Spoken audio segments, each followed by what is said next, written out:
إن الحمد لله نحمده ونستعينه ونستغفره ونعوذ بالله من شرور أنفسنا وسيئات أعمالنا من يهده الله فلا مضل له ومن يضلل فلا هادي له أشهد أن لا إله إلا الله وأشهد أن محمدا عبده ورسوله يا أيها الذين آمنوا اتقوا الله حق تقاته ولا تموتن إلا وأنتم مسلمون يا أيها الناس اتقوا ربكم الذي خلقكم من نفس واحدة وخلق منها زوجها وبث منهما رجالا كثيرا ونساء واتقوا الله الذي تساءلون به والأرحام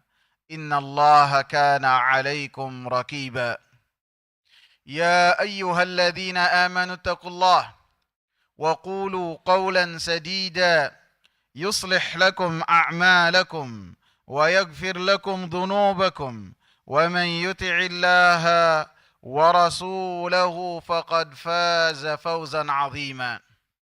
Hadirin sekalian yang saya muliakan, Allah Subhanahu wa taala menurunkan kepada Nabi Muhammad sallallahu alaihi wasallam perintah-perintah, larangan-larangan yang dengannya seseorang mendapatkan keimanan di dalam hatinya. Sebagian dari kita ketika melaksanakan ketaatan kepada Allah Subhanahu wa taala merasa berat hatinya, susah untuk mendapatkan kebahagiaan dan kenikmatan dalam beribadah. Akan tetapi kita dapati dari kisah-kisah orang-orang saleh, mereka kita dapati termasuk manusia-manusia yang mereka berlezat-lezat dalam beribadah kepada Allah Subhanahu wa taala. Sebagian dari para sahabat ataupun orang-orang saleh ketika waktu malam tiba, mereka menghidupkan qiyamul lailnya hanya dengan 1 rakaat saja. Setelah membaca Al-Fatihah, kemudian dia baca Alif Lam Mim Dzalikal Kitabu La Raiba Fih, maka tidaklah ruku kecuali ketika sampai kepada Minal Jinnati wan Nas. 1 Al-Quran dia khatamkan dalam 1 rakaat, menunjukkan kebahagiaan dan menunjukkan berlezat-lezat dalam beribadah kepada Allah. Lebih-lebih contoh dari Rasulullah sallallahu alaihi wasallam, maka beliau salat dalam solat malam dalam waktu yang sangat panjang sampai kakinya bengkak, menunjukkan bernikmat-nikmat dalam beribadah kepada Allah Subhanahu wa taala. Rasulullah sallallahu alaihi wasallam mengabarkan kepada kita, "Dzaqa ta'mal iman man radiya billahi rabban wa bil islami dinan wa bi Muhammadin sallallahu alaihi wasallam rasula." Akan merasakan lezatnya keimanan, nikmatnya keimanan ketika seseorang ridha kepada Allah Subhanahu wa taala sebagai Rabbnya. Dia ridha kepada Allah Subhanahu wa taala sebagai penguasanya. Dia ridha kepada Allah Subhanahu wa taala sebagai pengatur hidupnya. Sehingga dia pun ridha terhadap apa yang telah ditentukan oleh Allah Subhanahu wa taala kepadanya.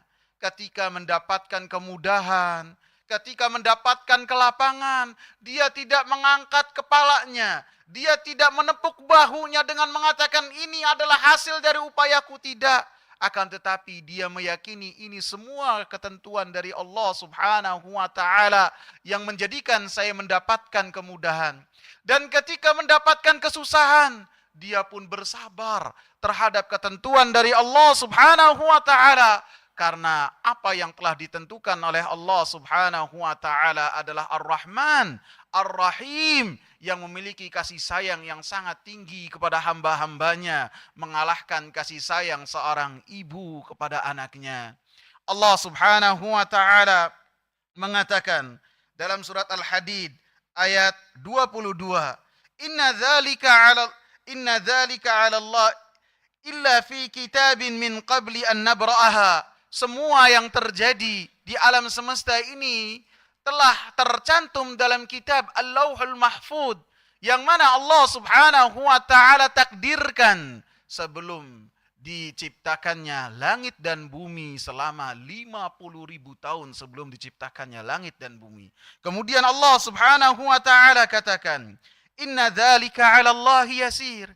Dan ini bagi Allah Subhanahu wa taala mudah.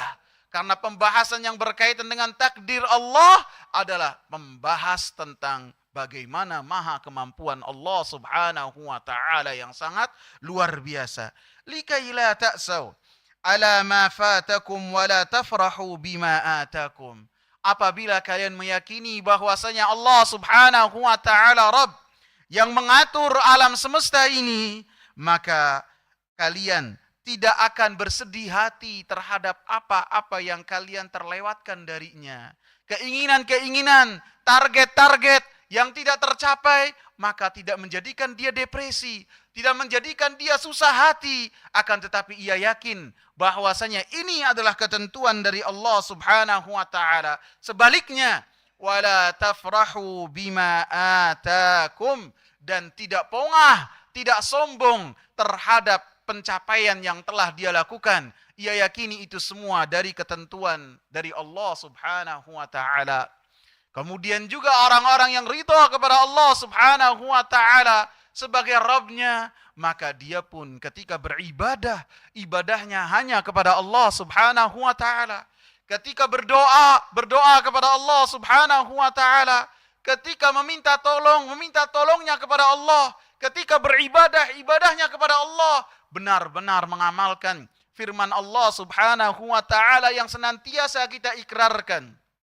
Iyyaka na'budu wa iyyaka nasta'in. Hanya kepadamulah ya Allah kami beribadah. Dan hanya kepadamulah ya Allah kami meminta tolong. Sehingga yang berkaitan dengan dua hal ini, ia serahkan kepada Allah. Beribadah hanya kepada Allah dan tidak melakukan kesyirikan kepada Allah Subhanahu wa taala. Baik syirik besar ataupun syirik kecil, ia jauhi. Sehingga ketika beribadah, ia hanya mengharapkan apa yang ada sisi Allah Subhanahu wa taala.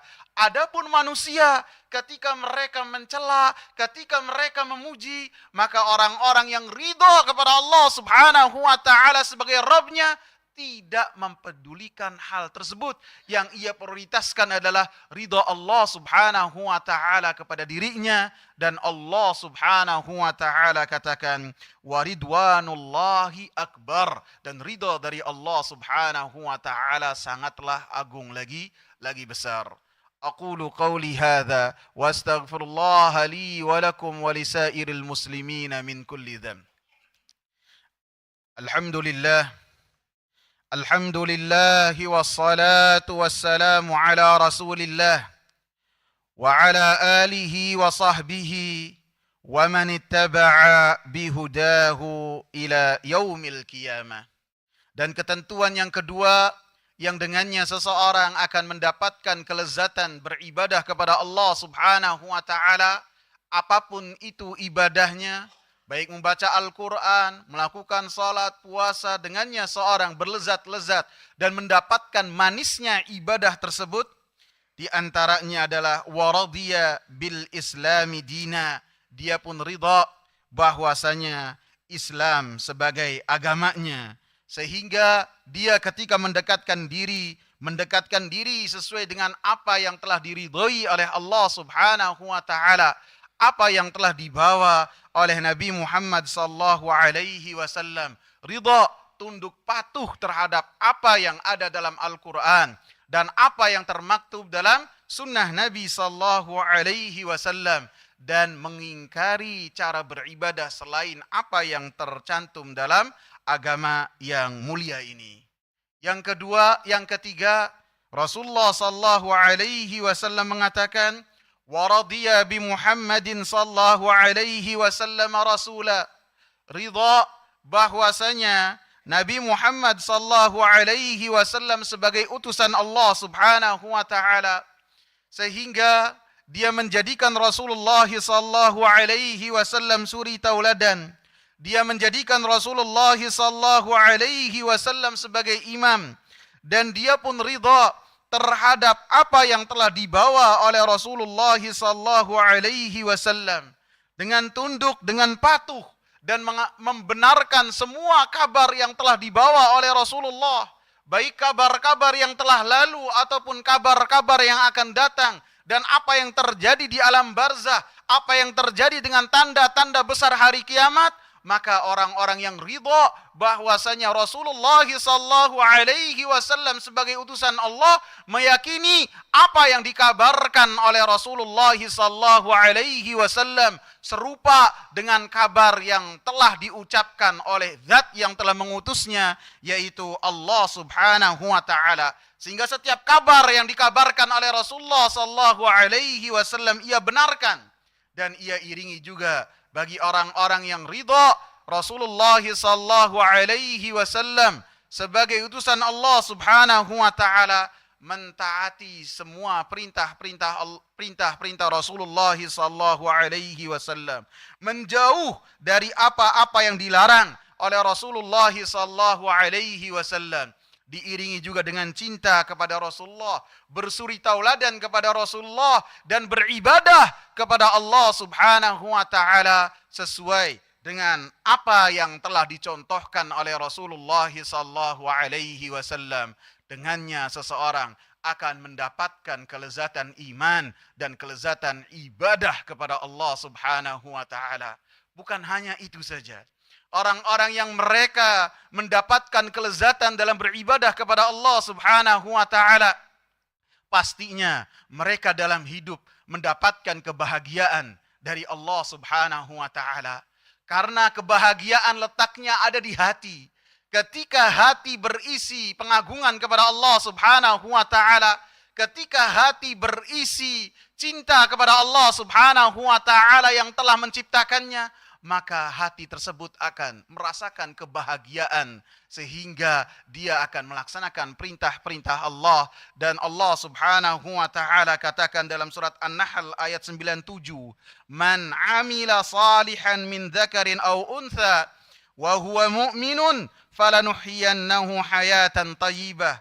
Siapa yang beramal dengan amal saleh, amal saleh yang ketika beramal sesuai dengan apa yang telah diperintahkan oleh Allah Subhanahu wa taala, ketika melaksanakannya ikhlas mengharapkan apa yang ada sisi Allah Subhanahu wa taala, dan ketika mengamalkannya sesuai dengan apa yang telah dicontohkan oleh orang yang paling soleh, yaitu Rasulullah sallallahu alaihi wasallam, min dzakarin aw untha, yang melaksanakannya baik itu laki-laki ataupun perempuan, wa huwa mu'min, dan ketika melaksanakan amal saleh di dalam hatinya ada la ilaha illallah, dia mengamalkan kalimat la ilaha illallah, menjaga kalimat la ilaha illallah sampai kematian menjemputnya, falanuhyiyannahu hayatan thayyibah, maka Allah Subhanahu wa taala jamin orang tersebut akan mendapatkan kebahagiaan. Allah Subhanahu wa taala akan berikan kepadanya rasa syukur dari Allah Subhanahu wa taala. Allah berikan kepadanya taufik supaya termasuk dari hamba-hambanya yang bersyukur. Dan Allah Subhanahu wa taala berikan kepada orang ini, hambanya ini, sifat qanaah, yang senantiasa ridha terhadap apa yang telah Allah Subhanahu wa taala berikan kepadanya. Hatinya bersih dari rasa hasad, rasa dengki. Dia cinta kepada orang-orang yang beriman seperti cinta dia kepada dirinya. Sehingga inilah orang-orang yang berada di surga sebelum kematian menjemputnya. Allah Subhanahu wa taala mengatakan, "Innal abrara lafi na'im." Sesungguhnya orang-orang yang melaksanakan perintah-perintah Allah, orang-orang yang berbuat kebajikan, yang kebajikannya adalah yang telah diperintahkan oleh Allah dan Rasulnya, mereka berada di dalam kenikmatan surga. Al-Imam Ibnul Qayyim rahimahullah, beliau mengatakan, ayat ini bukanlah membahas yang berkaitan dengan bahwasanya manusia ketika mati masuk surga apabila mereka termasuk dari orang-orang abrar. Bukan hanya itu. Akan tetapi ayat ini membahas bahwasanya orang-orang yang mereka tunduk patuh kepada Allah Subhanahu wa taala, melaksanakan sunnah Rasulullah sallallahu alaihi wasallam dan senantiasa ridha bahwasanya Allah Subhanahu wa taala sebagai Rabbnya, Rasulullah sallallahu alaihi wasallam sebagai panutannya, Islam sebagai agamanya, maka Allah Subhanahu wa taala menjadikan mereka di dalam kebahagiaan hidupnya. Ketika mereka berada di dunia, maka mereka dalam keadaan bahagia.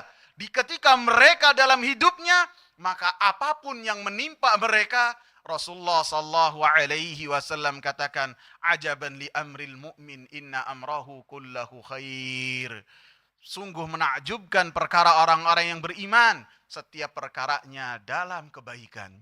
Sehingga sebagian para ulama mengatakan, dikatakan hal ini dinisbatkan kepada Imam Ibnu Taimiyah, mengatakan di dunia ini ada surga. Ada surga. Siapa yang tidak masuk ke dalam surga di dunia, maka dia tidak akan masuk ke dalam surga abadi kelak. Surga di dunia ini adalah ketika seorang beramal saleh. Surga di dunia ini adalah ketenangan hati, lapangnya jiwa ketika seorang mengenal Allah Subhanahu wa taala dengan pengenalan yang baik. Kemudian pengenalan yang baik ini menghasilkan pendekatan diri dia kepada Allah Subhanahu wa taala. Maka seseorang ketika mengenal Allah dengan pengenalan yang baik dan diiringi dengan beribadah kepada Allah Subhanahu wa taala, termasuk dari innal abrara lafi na'im. Semoga bermanfaat. Allahumma salli ala Muhammad wa ala ali Muhammad kama sallaita ala Ibrahim wa ala ali Ibrahim innaka Hamidun Majid, wa barik ala Muhammad wa ala ali Muhammad kama barakta ala Ibrahim wa ala ali Ibrahim innaka Hamidun Majid. Allahumma a'inna ala dhikrika wa syukrika wa husni ibadatik. Allahumma inna nas'aluka al-huda wat-tuqa wal-ghina wal-'afaf. Rabbana atina fid dunya hasanah wa fil akhirati hasanah wa qina adzaban nar. Aqimus shalah.